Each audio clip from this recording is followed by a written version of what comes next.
ఓహో, ఇన్నాళ్ళకి మొగుడు గుర్తొచ్చాడా? అయ్యో అదేంటండి అలా అంటున్నారు? ఏమే, పుట్టింటికి వెళ్తే మీకు అసలు మొగుడు గుర్తుకురాడా? అదేం మాట అండి? మాట్లాడకో.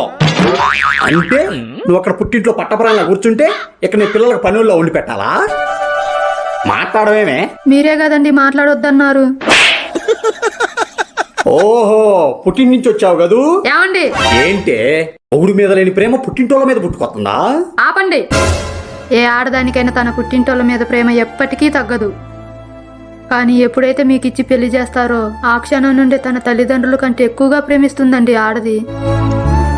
ఎంతగానో తెలుసా? నీకు తల్లిదండ్రులు కావాలా భర్త కావాలా అని అడిగితే నాకు నా భర్తే కావాలని అంత.